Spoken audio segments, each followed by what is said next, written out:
Assalamualaikum warahmatullahi wabarakatuh. Halo teman-teman, calon guru penggerak. Kali ini saya akan membagikan aksi nyata modul 1.4 Budaya Positif. Saya, Festi Melinda, calon guru penggerak angkatan 10, fasilitator Ibu Lilik Rahmawati, SPD, MPD, dan pengajar praktek Ibu Eli Lestari, SPD. Latar belakang dari aksi nyata yang akan saya lakukan, yang pertama, belum menyeluruhnya pemahaman rekan-rekan guru tentang penerapan konsep inti budaya positif di sekolah, seperti perubahan paradigma belajar, disiplin positif, kebutuhan dasar manusia, motivasi perilaku manusia, posisi kontrol guru, keyakinan kelas, dan segitiga restitusi. Diharapkan jika seluruh konsep inti tersebut dipahami oleh seluruh warga sekolah, maka akan tercipta budaya positif yang baik di lingkungan sekolah. Yang kedua, murid tidak suka peraturan karena selama ini ketika mereka melakukan pelanggaran, maka akan mendapatkan hukuman dan cenderung membuat mereka malu dan merasa tertekan. Tujuan aksi nyata. 1. Menumbuhkan budaya positif di sekolah dengan meyakini nilai-nilai kebajikan universal serta meningkatkan pengetahuan dan pemahaman tentang budaya positif. 2. Menciptakan murid yang merdeka dan disiplin diri yang kuat serta terbentuknya motivasi intrinsik pada murid dengan membuat keyakinan kelas. Tolak ukur. 1. Terlaksananya diseminasi konsep inti budaya positif di sekolah.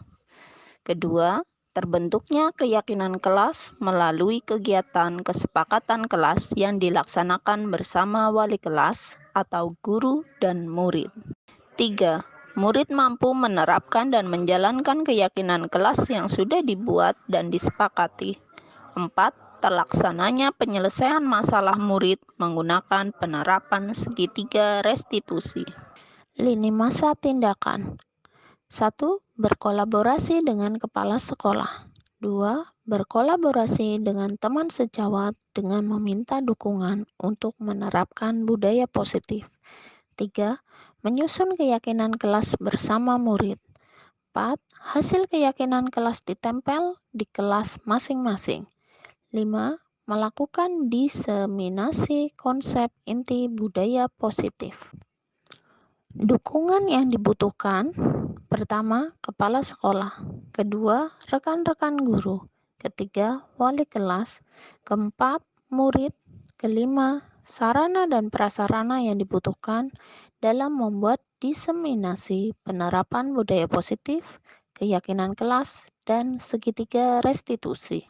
Berikut ini merupakan kegiatan diseminasi di sekolah mengenai pemahaman dan pengalaman penerapan budaya positif. Assalamualaikum warahmatullahi wabarakatuh.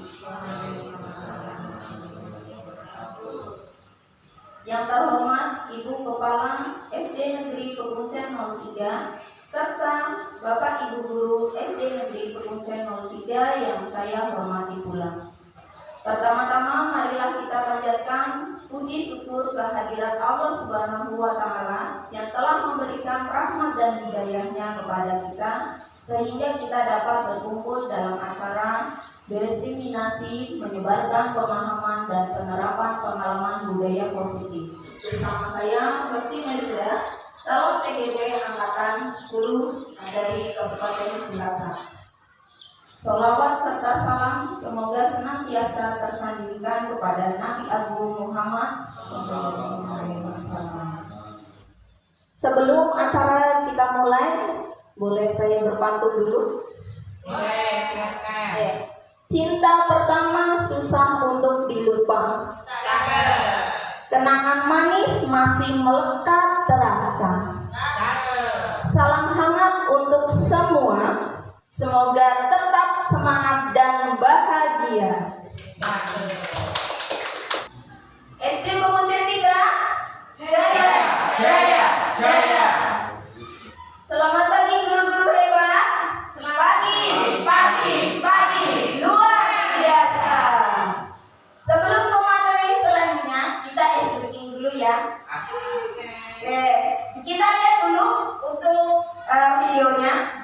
kita mempraktekkan bersama ya.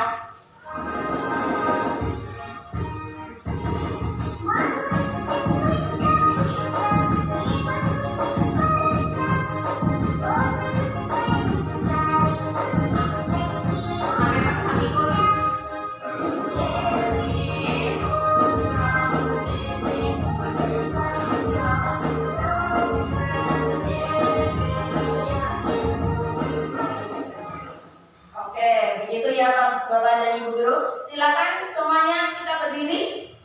Kita lakukan exbriefing dulu ya. Bapakku yang panitia.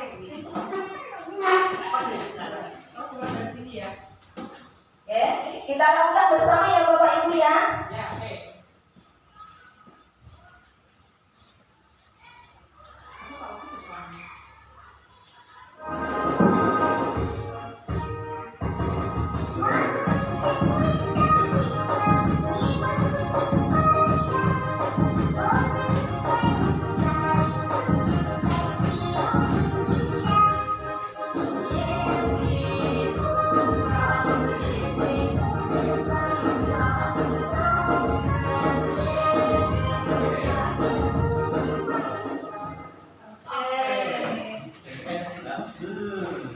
Terima kasih ya Bapak Ibu.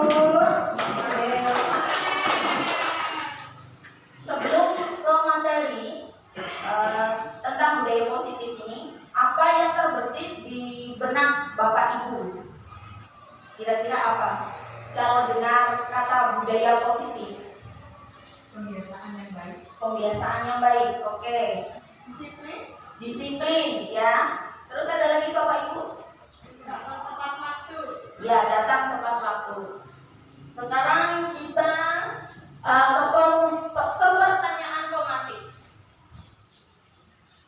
Pertanyaan yang pertama, hukuman dapat mendisiplinkan anak. Bagaimana menurut pendapat Bapak Ibu? Setuju atau tidak setuju? Tidak setuju. Setuju. Oke, ada yang setuju, ada yang tidak setuju. Boleh diberikan alasannya Ibu? Ibu Nurul? Ibu, saya menjawab tidak setuju karena menurut saya hukuman itu tidak akan bisa mendisiplinkan anak, malah akan membuat anak menjadi dendam kepada kita yang memberikan hukuman. Begitu. Terima kasih. Terima kasih kepada Ibu Kartom dengan jawaban tidak setuju. Kalau menurut saya, hukuman yang diberikan kepada anak itu dapat mendisiplinkan anak, saya setuju. Tergantung hukuman apa yang kita berikan kepada anak. Kalau hukuman itu adalah hukuman yang positif, yang tidak membuat anak menjadi takut, saya yakin hukuman ini akan menjadi anak-anak itu menjadi lebih baik. Demikian. Terima kasih atas pendapatnya dari Ibu Nurul dan Ibu Kartom. Untuk pertanyaan yang kedua, pemberian hukuman dengan hal positif seperti membaca atau membersihkan halaman sekolah dapat meningkatkan disiplin anak. Bagaimana pendapat Bapak Ibu? Setuju atau tidak setuju? Setuju? Oke, setuju. Boleh diberikan alasannya Bu Anis?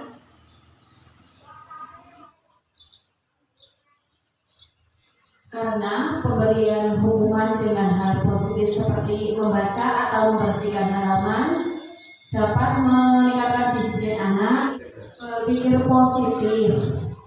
Terus membaca itu dapat menambah pengetahuan anak. Ya, seperti itu.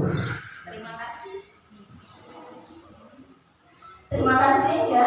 Untuk pertanyaan ketiga, memberi penghargaan dapat meningkatkan motivasi belajar anak. Bagaimana Bapak Ibu? Setuju atau tidak setuju? Setuju. Oke. Tidak setuju. Oh, masih ada yang tidak setuju. Dari Bu Endang dulu, silakan. Terima kasih. Memberi penghargaan dapat meningkatkan motivasi belajar anak. Itu memang bagus karena dengan memberikan motivasi atau berikan penghargaan yang sederhana saja, misalnya dengan memberikan tepuk tangan atau acuan jempol sanjungan seperti itu. Anak yang tadinya tidak percaya diri, setelah kita apresiasikan dengan penghargaan berupa pujian, maka anak semakin termotivasi dalam belajar. Terima kasih Bu Enda. Untuk yang tidak setuju, Bu Nurul, silakan. Iya, terima kasih. Saya menjawab tidak setuju karena menurut saya jika penghargaan itu dapat memotivasi belajar anak, itu anak akan menjadi tergantung kepada penghargaan tersebut. Jadi kalau kita tidak memberikan penghargaan, maka anak menjadi malas lagi untuk belajar. Jadi intinya tidak ada kesadaran diri dalam diri anak untuk belajar mandiri dan bersemangat tanpa mendapatkan penghargaan. Begitu, terima kasih. Terima kasih atas jawabannya. Kita simpan dulu ya. Kita akan lanjut ke budaya positif. Budaya positif merupakan perwujudan dari nilai-nilai atau keyakinan universal yang diterapkan di sekolah. Budaya positif dapat mendorong murid untuk mampu berpikir, bertindak, dan mencipta sebagai proses memerdekakan dirinya sehingga murid mampu mandiri dan bertanggung jawab. Konsep inti budaya positif terdiri dari beberapa bagian. Di sini ada 7. Yang pertama, perubahan paradigma belajar. Yang kedua, disiplin positif. Ketiga, kebutuhan dasar manusia. Yang keempat, motivasi perilaku manusia. Kelima, posisi kontrol guru. Keenam, keyakinan kelas. Dan terakhir, segitiga restitusi. Dari inti budaya positif yang ada di sini, manakah yang Bapak Ibu yang belum pernah mendengar? Oh ya, segitiga restitusi. Kalau di segitiga restitusi nanti kita bahas di sesi akhir ya Bu. Pembelajaran dengan paradigma baru. Pembelajaran dengan paradigma baru merupakan pembelajaran yang dirancang berdasarkan prinsip pembelajaran berdiferensiasi, sehingga para peserta didik belajar sesuai kebutuhannya berdasarkan tahap perkembangan sesuai teori psikologi modern untuk mewujudkan profil pelajar Pancasila. Di sini profil pelajar Pancasila ada 6 ya: beriman, bertakwa kepada Tuhan Yang Maha Esa, dan berakhlak mulia, kebinekaan global, bergotong royong, kreatif, bernalar kritis, dan mandiri. Dalam paradigma ini, menurut Bapak atau Ibu guru di sini, kita pembelajaran berpusat pada guru atau berpusat pada siswa? Berpusat pada siswa. Berpusat pada siswa. Terima kasih Pak Fakih. Ya, seharusnya kita memang harus berpusat pada siswa ya, karena kita akan mewujudkan profil pelajar Pancasila. Oke, sekarang saya minta untuk Bapak Ibu guru berdiri dan saling berhadapan.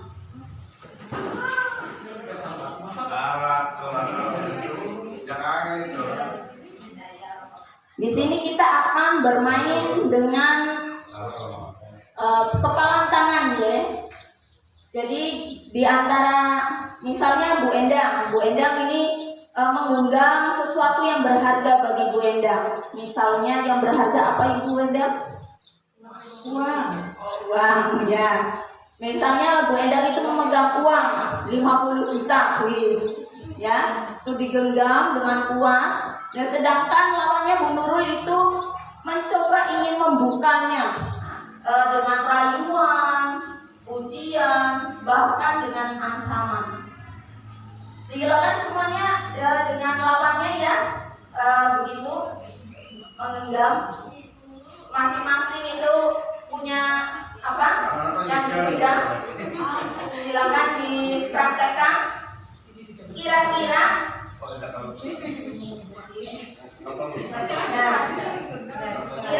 itu yang genggamannya itu bisa terbuka atau tidak?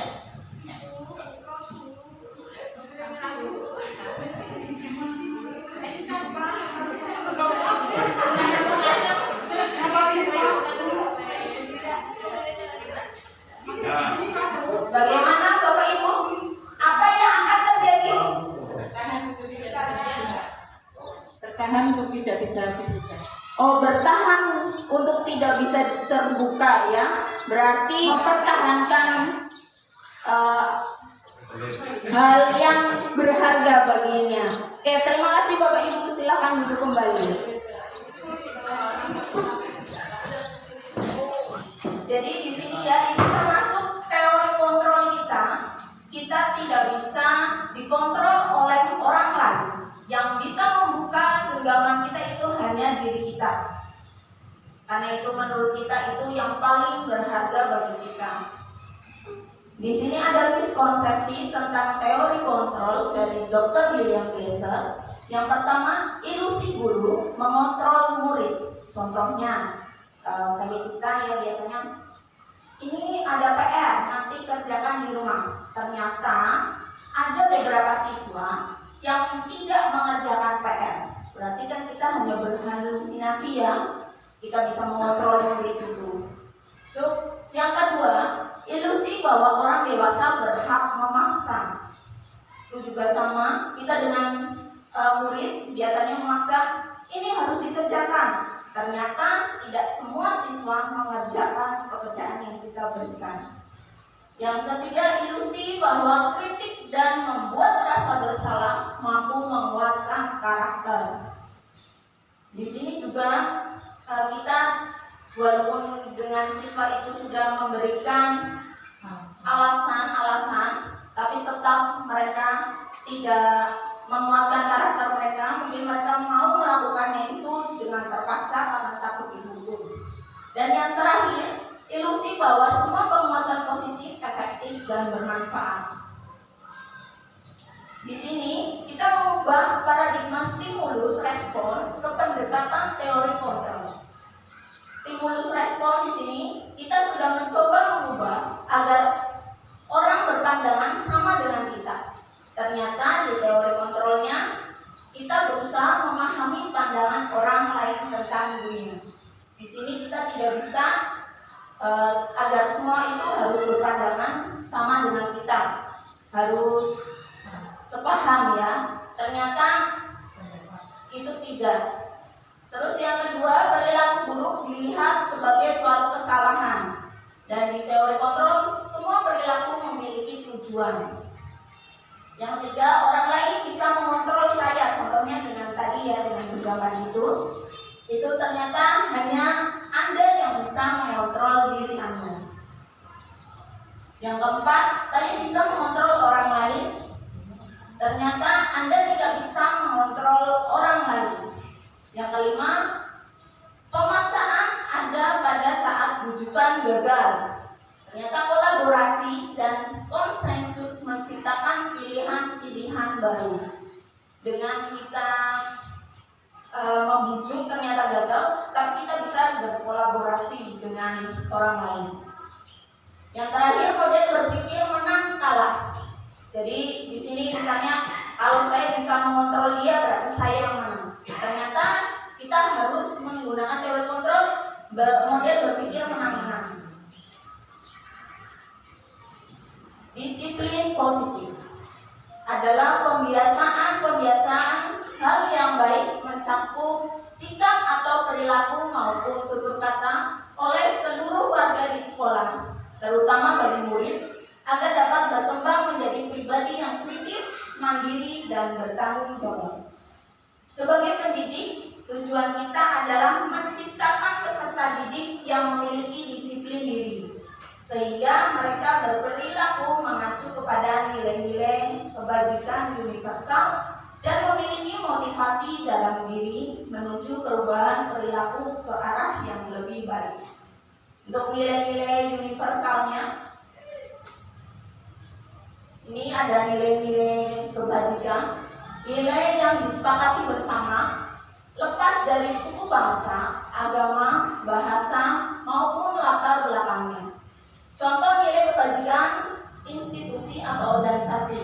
Yang pertama dari profil pelajar Pancasila, yaitu beriman bertakwa kepada Tuhan Yang Maha Esa dan berakhlak mulia, mandiri, bernalar kritis, berkebinekaan global, bergotong royong, kreatif.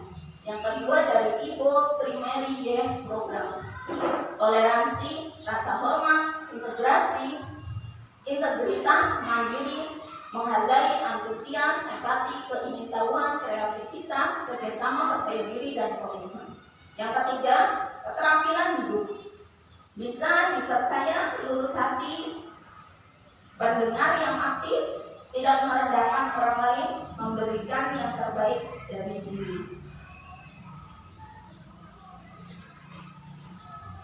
Kebutuhan dasar manusia. Kebutuhan dasar manusia merupakan sesuatu yang kita lakukan untuk mendapatkan apa yang kita inginkan. Seluruh tindakan yang kita lakukan memiliki tujuan. Semua usaha yang terbaik kita lakukan agar kebutuhan dasar kita terpenuhi dengan baik. Di sini ada 5 kebutuhan dasar manusia. Ada bertahan hidup atau survival, ini tentang makanan, pakaian, tempat tinggal, keamanan, dan kesehatan. Ada kasih sayang dan rasa diterima atau love and belonging. Rasa diterima, dipedulikan, berbagi, kerjasama, dan menjadi bagian dalam kelompok.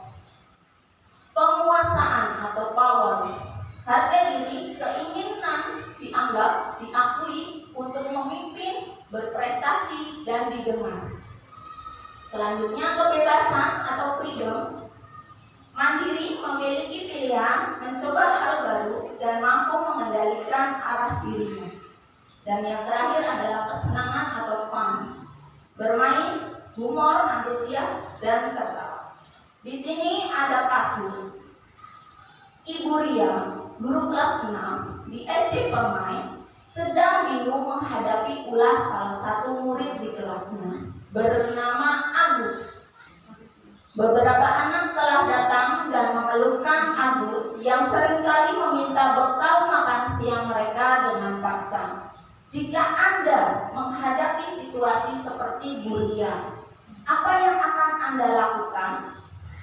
Menurut Anda, kira-kira apa alasan Agus melakukan itu? Monggo Bapak Ibu.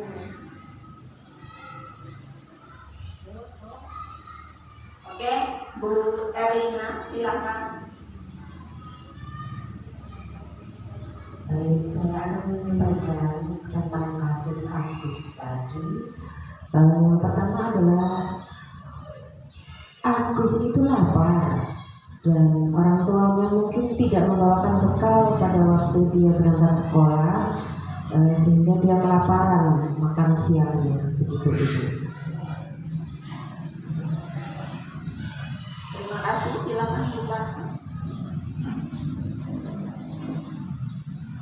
Menurut pendapat saya, yang pertama dilakukan oleh seorang guru kepada muridnya yang melakukan hal yang tidak benar, contohnya seperti Agus yang seringkali meminta bekal makan kepada temannya dengan paksa, kita harus menanyakan pada Agus, mendekati kepada Agus, kemudian bertanya, mengapa kamu kok melakukan hal itu, apa alasannya?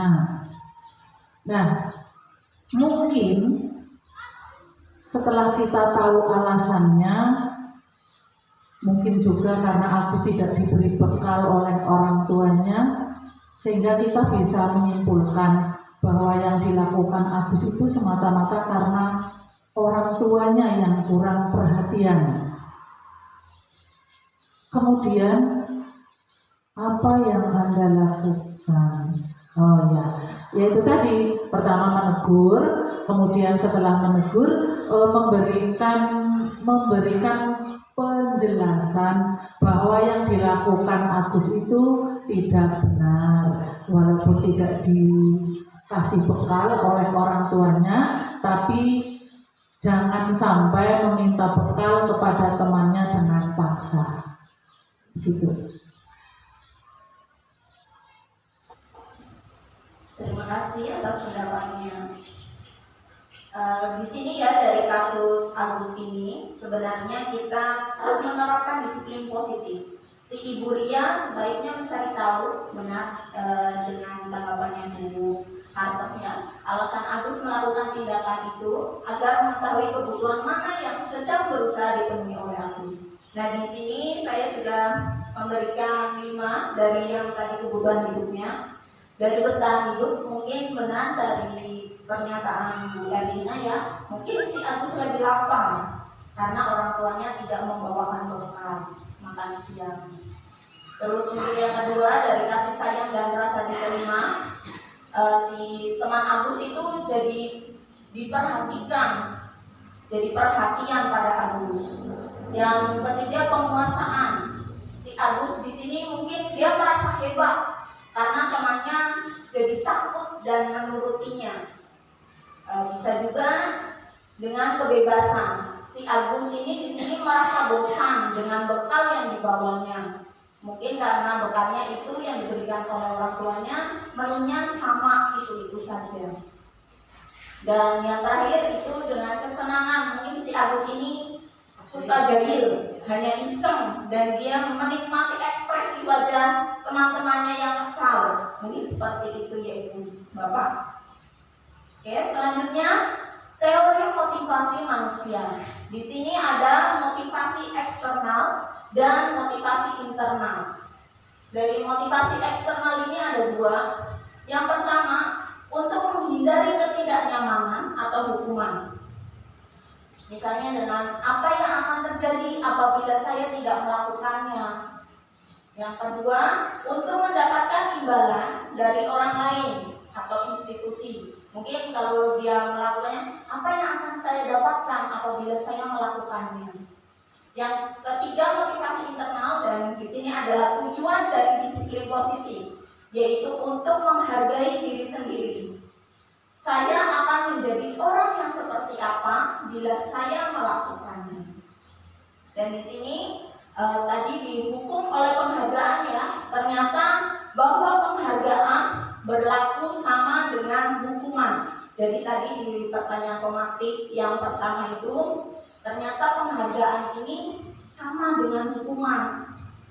Dalam arti meminta atau membujuk seseorang melakukan sesuatu untuk memenuhi suatu tujuan tertentu dari orang yang meminta atau membujuk.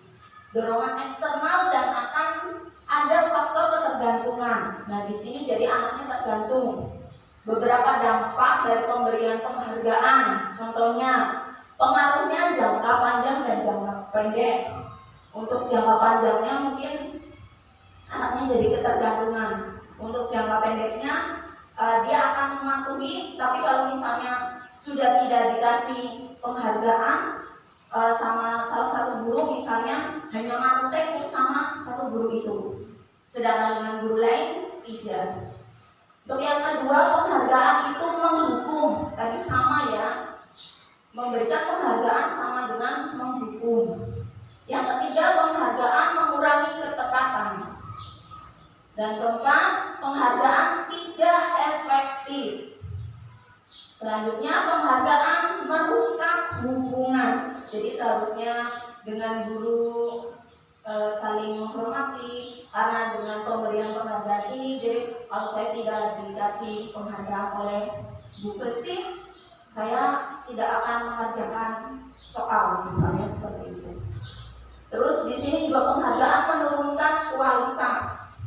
Penghargaan juga mematikan kreativitas dan mengurangi motivasi intrinsik, motivasi yang ada di dalam diri. Contohnya itu seperti kita memakai helm saat berkendara. Kalau memakai helm kan saya dari rumah memakai helm karena saya ingin selamat di jalan. Itu kan motivasi dari dalam. Kalau misalnya motivasi ekstrinsiknya itu adalah saya takut ditilang. Nah, seperti itu. Di sini ada perbedaan hukuman, konsekuensi, dan restitusi. Untuk hukuman itu tidak terencana atau tiba-tiba. Murid tidak tahu apa yang akan terjadi, bersifatnya satu arah. Dan hukuman berupa fisik atau psikis. Yang kedua, konsekuensi. Itu terencana atau disepakati sesuai peraturan. Murid tetap dibuat tidak nyaman. Sikap guru selalu memonitor murid. Yang ketiga, restitusi.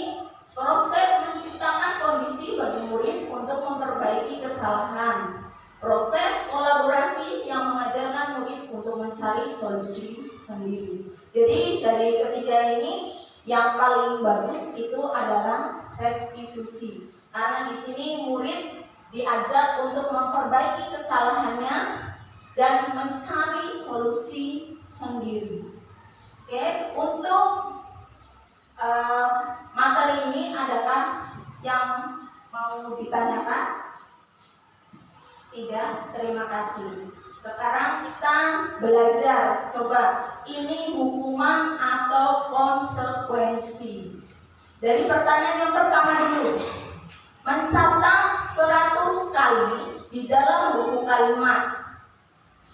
Saya tidak akan terlambat lagi karena terlambat ke sekolah.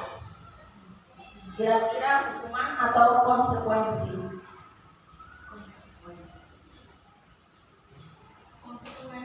Konsekuensi. Oke. Konsekuensi atau hukuman ini karena di sini kan dia terlambat ke sekolah dan disuruh mencatat 100 kali. Hukuman. Oke. Yang kedua coba. Pertanyaan kedua. Lari mengelilingi lapangan basket 2 kali karena terlambat hadir di sekolah. Hukuman atau konsekuensi? Hukuman. Oke, hukuman ya. Oke, karena ini di sini dia terlambat hadir ke sekolah, terus disuruh mengelilingi lapangan. Untuk yang pertanyaan ketiga, murid diminta untuk push up 15 kali karena tidak menggunakan masker ke sekolah. Hukuman. Oke, pertanyaan keempat, menggantikan kertas tugas teman yang telah dicoret-coret. Konsekuensi. Pertanyaan selanjutnya, membersihkan tumpahan air di meja tulis karena tersenggol pada saat belajar. Konsekuensi. Murid disuruh untuk tidak mengenakan sepatu seharian di sekolah karena tidak mengenakan sepatu hitam. Hukuman ya, karena di sini ya karena tidak mengenakan sepatu hitam jadi disuruh untuk tidak pakai sepatu. Yang terakhir, nah ini dengan pelajaran Pak Guru ya. Lari mengelilingi lapangan basket 2 kali karena terlambat 10 menit untuk pelajaran PJOK. Konsekuensi atau hukuman? Ini maksudnya konsekuensi ya, karena di sini ada pelajaran PJOK-nya.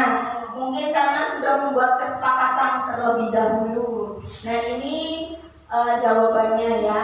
Jadi yang pertama itu adalah hukuman, yang kedua juga hukuman, ketiga hukuman, keempat konsekuensi, 5 konsekuensi, 5 hukuman, dan terakhir konsekuensi. Selanjutnya posisi kontrol guru. Di sini ada 5, yaitu penghukum, pembuat merasa bersalah, sebagai teman, sebagai pemantau, dan sebagai manajer. Di sini ada contoh, misalnya Adi yang terlambat hadir di sekolah. Kalau kita sebagai guru itu sebagai penghukum, itu menggunakan nada suara yang tinggi, bahasa tubuhnya matanya melotot, dan jari menunjuk-nunjuk atau menghardik. Dan terlambat lagi, pasti terlambat lagi, selalu datang terlambat. Kapan bisa datang tepat waktu? Nah, di sini saat kita berbicara seperti itu perasaan muridnya mungkin dia akan marah atau mendendam dan mungkin bisa bersikap yang agresif karena selalu bisa jadi sesudah kembali duduk, murid tersebut akan mencoret-coret bukunya atau meja tulisnya. Lebih buruk lagi, sepulang sekolah murid melihat motor atau mobil bapak ibu gurunya dan menggoreskan kendaraan tersebut dengan paku. Ini karena saking kesalnya ya. Yang kedua, pembuat merasa bersalah. Itu dengan nada suara memelas, halus, atau sedih, dan bahasa tubuhnya itu merapat pada anak dan terlihat lesu. Adi, kamu ini bagaimana ya? Kamu sudah berjanji dengan ibu tidak akan terlambat lagi. Kamu kenapa ya senang sekali mengecewakan ibu? Ibu benar-benar kecewa sekali. Nah, mungkin perasaan murid bila ditegur seperti ini, nanti hasilnya akan murid itu merasa bersalah telah mengecewakan ibu atau bapak ibu gurunya. Murid akan merasa menjadi orang yang gagal dan tidak sanggup membahagiakan orang lain. Kadangkala sikap seperti ini lebih berbahaya dari sikap penghukum, karena emosi akan tertanam rapat di dalam murid menahan perasaannya. Tidak seperti murid dengan guru penghukum, di mana murid bisa melupakan amarahnya walaupun dengan cara negatif. Murid tertekan seperti inilah yang tiba-tiba bisa meletus amarahnya dan bisa menyakiti diri sendiri atau orang lain. Yang ketiga, sebagai teman. Itu di sini nada suaranya ramah, akrab, dan bercanda. Bahasa tubuhnya merapat pada murid, mata dan senyumnya jenaka. Suka senyum-senyum ya. Adi, ayolah, bagaimana sih kamu? Bagaimana? Kemarin kamu sudah berjanji ke bapak, bukan? Kenapa terlambat lagi? Sambil tertawa. Ya, sudah, tidak apa-apa. Duduk dulu sana, nanti Pak Guru bantu. Kamu ini, sambil senyum-senyum.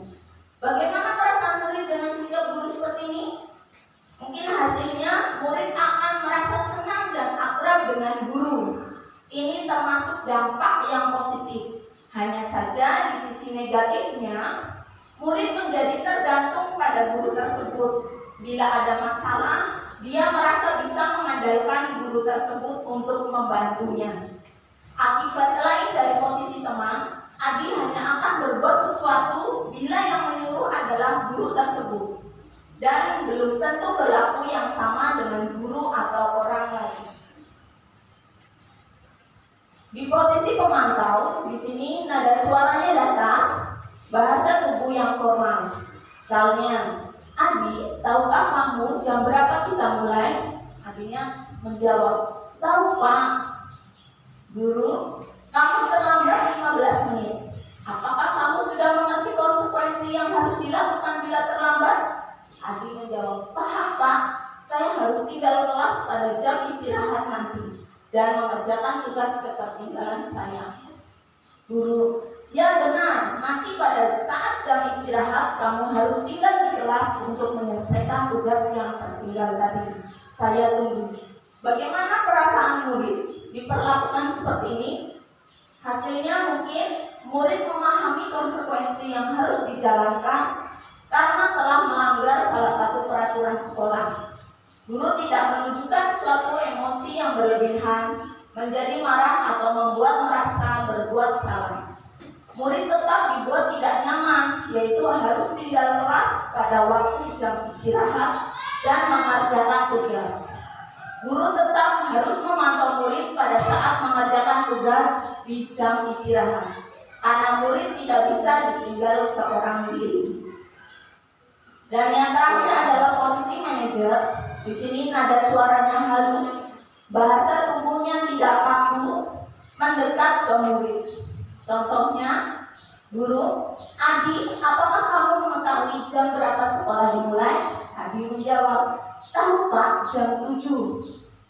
Guru, ya, jadi kamu terlambat. Kira-kira bagaimana kamu akan memperbaiki masalah ini? Adi menjawab, saya bisa menanyakan teman saya Pak untuk mengerjakan tugas yang tertinggal. Gurunya, baik, itu bisa dilakukan. Apakah besok akan ada masalah untuk kamu agar bisa hadir tepat waktu ke sekolah? Adi menjawab, tidak Pak, saya bisa hadir tepat waktu. Gurunya, baik, saya menghargai usahamu untuk memperbaiki diri. Bagaimana perasaan murid diperlakukan seperti ini? Pada posisi manajer, maka suara guru sebaiknya tulus, tidak perlu marah, tidak perlu meninggikan suara, apalagi menunjuk-nunjuk jari ke murid, berkacak pinggang atau bersikap seolah-olah menyesal, tampak sedih sekali akan perbuatan murid ataupun bersenda gurau menempatkan diri sebagai teman murid. Fokus ada pada murid, bukan untuk membahagiakan guru atau orang tua. Murid sudah mengetahui adanya suatu masalah dan sesuatu perlu terjadi. Bila guru mengambil posisi pemantau, guru akan melihat apa konsekuensinya, apa peraturannya. Namun, pada posisi manajer, guru akan mengembalikan tanggung jawab pada murid untuk mencari jalan keluar permasalahannya, tentu dengan bimbingan guru. Contoh lain, penerapan 5 posisi kontrol guru, kasusnya murid tidak mengerjakan tugas yang diberikan guru. Kalau dalam posisi penghukum, berkata, berdiri dengan sebelah kaki di depan kelas. Nah, kalau di posisi merasa bersalah, kesekian kali sudah ibu ingatkan, kamu senang ya melihat ibu terus-terusan bertindak seperti ini? Dalam posisi teman, ayo dong, kamu kerjakan tugasnya. Nanti kalau sudah selesai, kita main games. Di posisi pemantau, kamu sudah melakukan kesalahan dan sudah mengetahui konsekuensinya. Sekarang selesaikan dan segera kumpulkan. Dan posisi terakhir, posisi manajer, apakah kamu tahu kesalahan kamu? Keyakinan sekolah apa yang kamu langgar? Bagaimana kamu memperbaiki kesalahanmu? Dan dengan posisi ini, anak akan mencari tahu kesalahannya, terus dia juga bisa memperbaiki kesalahannya. Untuk 5 posisi kontrol ini, adakah pertanyaan dari Bapak Ibu? Tidak, ya terima kasih. Sekarang kita menjawab pertanyaan ya. Posisi kontrol apakah aku? Di sini ada pernyataan, saya kecewa sekali dengan kamu. Pembuat merasa bersalah. Apakah benar? Ya, benar ya, pembuat merasa bersalah. Selanjutnya, posisi kontrol apakah aku? Kamu tidak pernah benar melakukannya. Sekarang keliling lapangan 3 kali. Penghukum. Ya, ternyata benar ya, penghukum. Selanjutnya, kira-kira bagaimana kamu akan memperbaiki masalah ini? Manajer. Ya, betul sekali. Selanjutnya, ayolah lakukan demi bapak atau ibu. Teman. Ya, betul sekali. Dan kamu terlambat 15 menit. Apakah kamu sudah mengerti konsekuensi yang dilakukan bila terlambat? Pemantau. Oke. Tepuk tangan dulu untuk jawaban kita. Selanjutnya, keyakinan kelas ya. Keyakinan kelas merupakan kesepakatan kelas yang diyakini bersama guru dan murid dengan harapan dapat meningkatkan kedisiplinan murid. Keyakinan kelas berupa pernyataan universal dibuat dalam bentuk positif dan bersifat abstrak. Keyakinan kelas hendaknya tidak terlalu banyak, hingga mudah diingat dan dipahami. Semua warga kelas ikut berkontribusi dalam pembuatan keyakinan kelas lewat kegiatan mengutarakan pendapat. Dan di sini saya sudah melakukan pembentukan keyakinan kelas di kelas 2. Begini contohnya. Silakan Bapak Ibu dilihat. Assalamualaikum warahmatullahi wabarakatuh.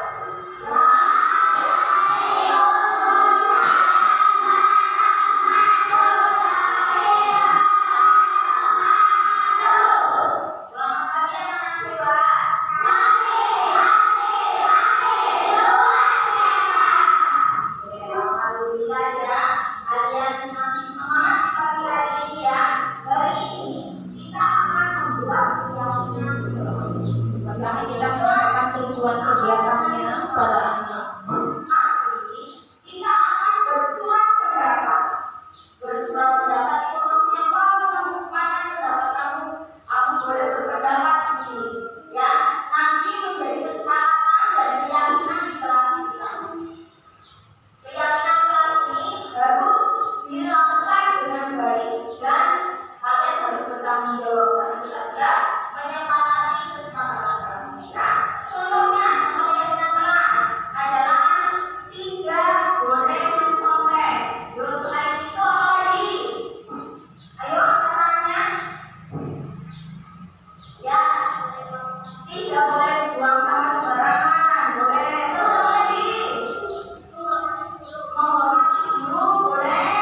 Terus apa lagi? Ya, sopan dengan guru. Ya, apa mas? Tidak boleh berantem. Ya, itu contoh-contoh suara Anda. Nanti guru akan kasihkan kertas Tino, ya, terus kalian tuliskan. Ya, kesepakatan apa yang akan kita sepakati ya. Guru akan memberikan kertas ini. Nanti kalian tuliskan pendapat kamu di kertas ini. Setelah nanti dituliskan, nanti kalian maju satu persatu. Ya, untuk kita katakan di kertas yang besar ini. Bapak tulis. Ya, Ibu baca ya. Yang satu dari ini yang badannya.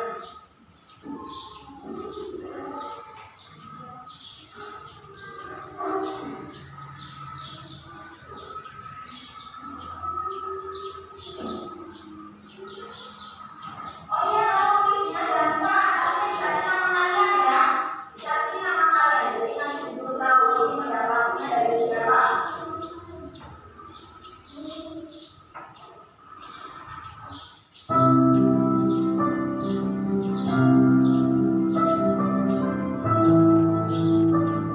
Sudah dapat kertas semua? Sudah.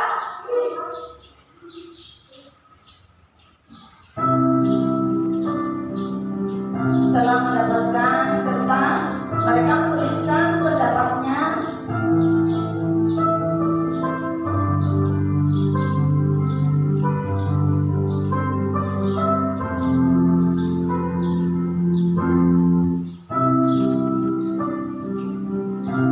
Dan kita sebagai guru juga berkeliling, mungkin ada yang masih belum.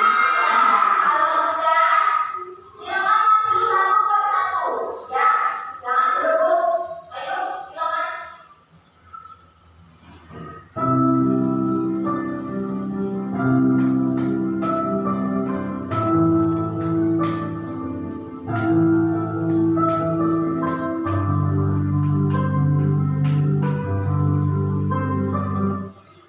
Semuanya sudah mendengarkan pendapat kalian di sini? Sudah. Kalau sudah, nanti guru tinggal menuliskan kembali pendapat-pendapat kalian ini. Nanti kita jadikan menjadi keyakinan kelas kita ya.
Dimulai dari guru dulu ya.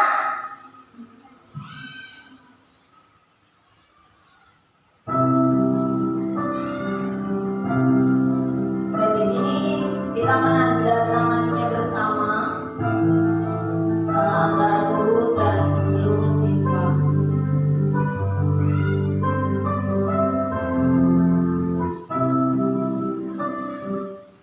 Nah, begitu Bapak Ibu guru ya, dalam pembentukan keyakinan kelas, semoga di kelas lain juga akan membentuk keyakinan kelas seperti di kelas 2.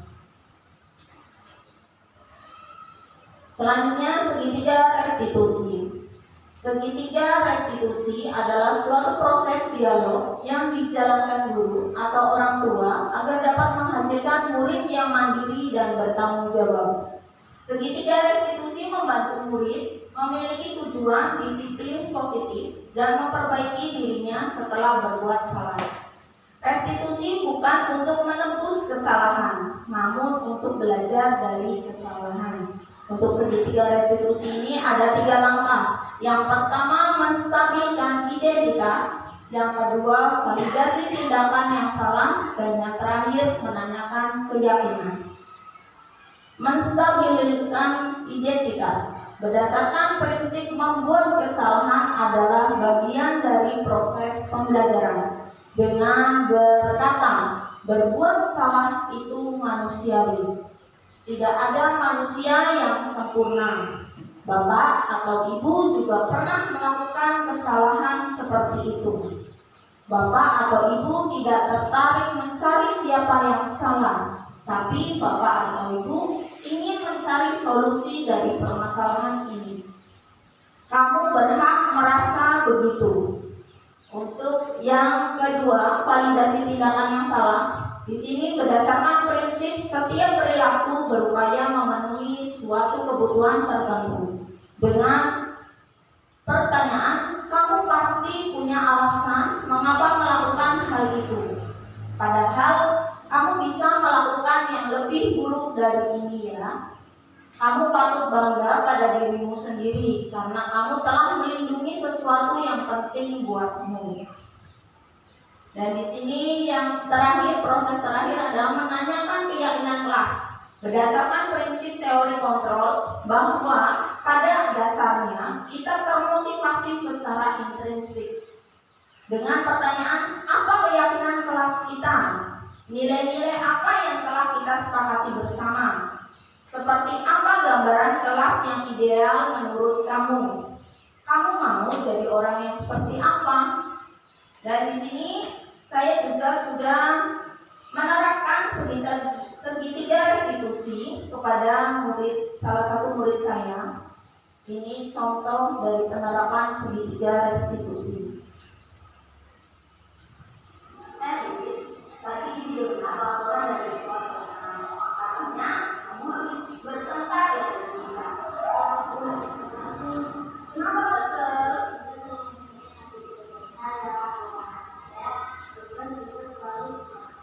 Oh begitu, ya wajarlah kalau kamu marah dan besar. Jika ibu ada di posisi kamu, ibu juga pasti akan berbuat hal yang sama. Lalu apa yang kamu lakukan terhadap kita?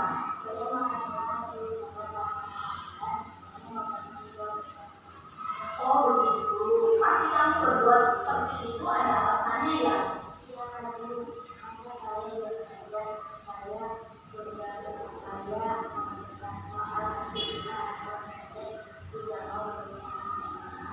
Ya wajarlah kalau kamu merasa marah karena tidak rela pekerjaan kamu bisa.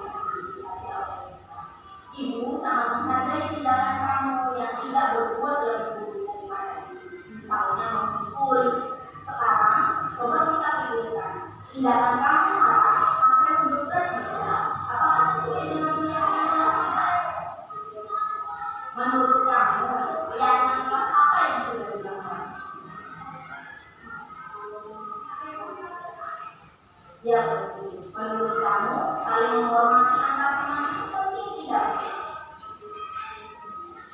Baik, kalau menurut kamu itu tadi, jadi keyakinan apa yang harus kamu lakukan pada saat kamu sedang marah?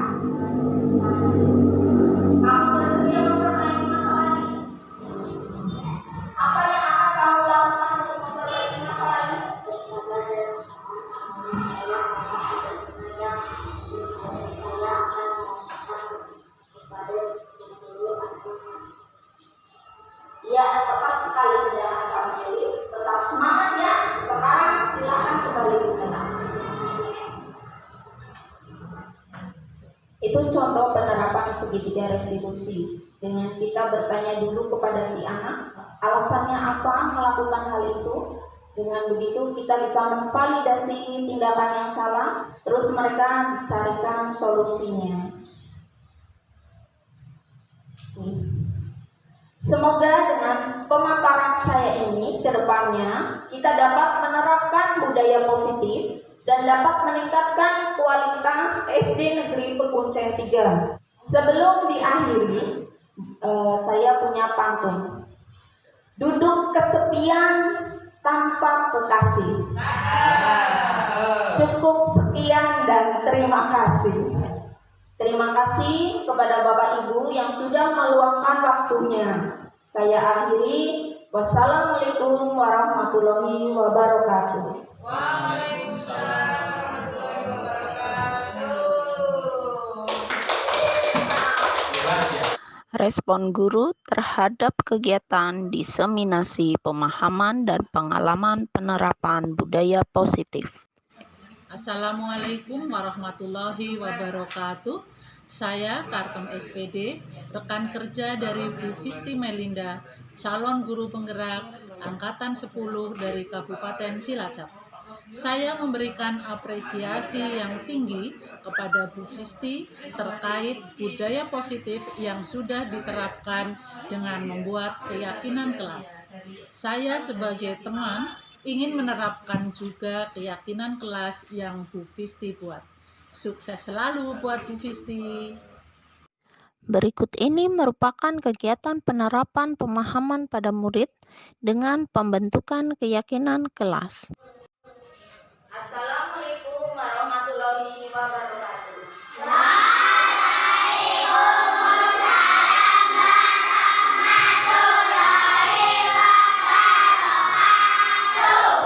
Selamat pagi anak-anak hebat.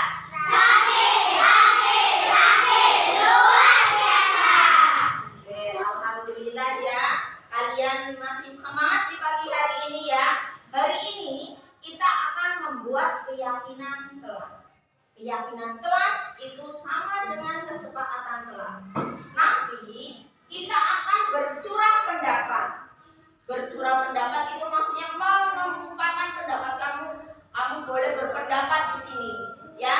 Nanti menjadi kesepakatan dan keyakinan di kelas kita. Keyakinan kelas ini harus dilakukan dengan baik dan kalian harus bertanggung jawab karena kita sudah menyepakati kesepakatan kelasnya ya. Contoh keyakinan kelas adalah tidak boleh mencontek. Yuk, selain itu apa lagi? Ayo angkat tangannya. Ya, tidak boleh buang sampah sembarangan. Boleh. Terus apa lagi? Menghormati guru boleh. Terus siapa lagi? Sopan dengan guru. Ya, sopan dengan guru. Ya, apa Mas? Tidak boleh berantem. Ya, itu contoh-contoh kesepakatan kelas. Nanti Bu Guru akan kasihkan kertas sticky note ya, terus kalian tuliskan ya kesepakatan apa yang akan kita sepakati ya. Bu Guru akan membagikan kertas ini. Nanti kalian tuliskan pendapat kamu di kertas ini. Setelah nanti dituliskan, nanti kalian maju satu persatu ya untuk ditempelkan di kertas yang besar ini di papan tulis. Siap? Bu Guru bagikan dulu ya. Jangan sampai kebalik, itu yang andalannya.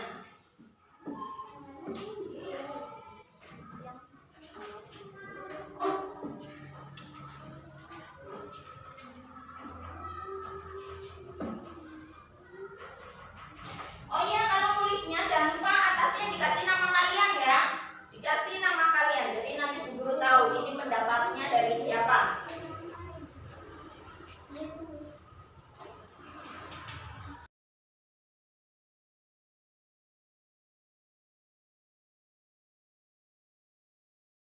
Sudah dapat kertas semua? Sudah.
sudah ditempel di sini. Sekarang kita tinggal menandatanganinya bersama. Dimulai dari Bu Guru dulu ya.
Oke ya, semuanya sudah menandatangani keyakinan kelas ini ya.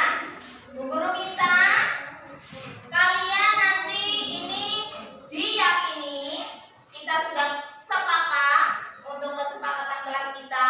Kita tadi sudah mencurahkan pendapat kita masing-masing. Semoga keyakinan kelas ini dilakukan dengan baik, dengan bertanggung jawab. Siap semuanya? Siap semuanya? Terima kasih.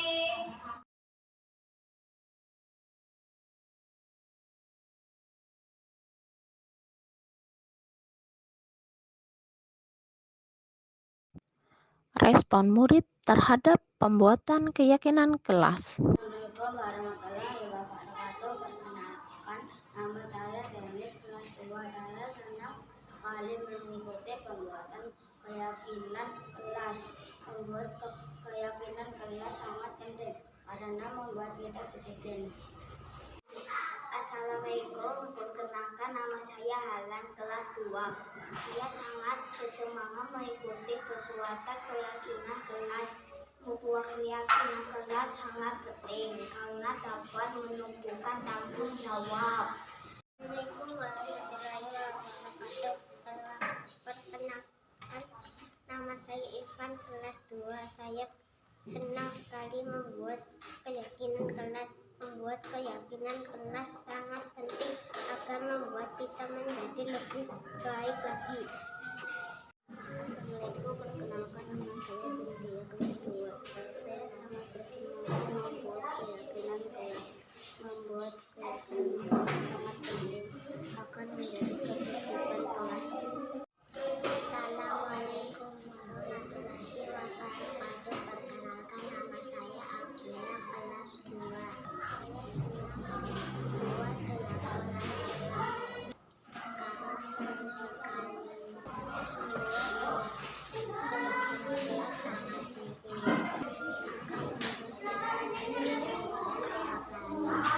Refleksi, pelaksanaan diseminasi penyebaran penerapan pemahaman budaya positif kepada rekan guru saya laksanakan pada Kamis 6 Juni 2024 bertempat di SD Negeri Pekuncen 3, Kecamatan Kroya, Kabupaten Cilacap, Provinsi Jawa Tengah. Pembuatan keyakinan kelas bersama murid kelas 2 saya laksanakan pada Selasa 4 Juni 2024. Murid sangat antusias dalam membuat keyakinan kelas. Perasaan saya setelah melaksanakan aksi nyata ini, saya menjadi sangat bersemangat dalam melakukan perubahan ke arah yang lebih baik, terutama dalam menerapkan konsep inti budaya positif di sekolah.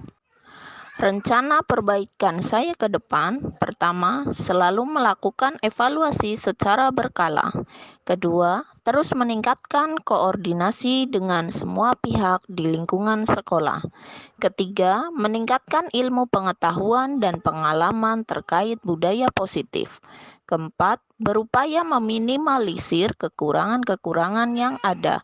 Kelima, selalu menganalisis kebermanfaatan hasil diseminasi tersebut terhadap murid dan lingkungan belajar. Sekian video aksi nyata modul 1.4 tentang budaya positif. Semoga bermanfaat. Salam guru penggerak. Tergerak, bergerak, menggerakkan. Wassalamualaikum warahmatullahi wabarakatuh.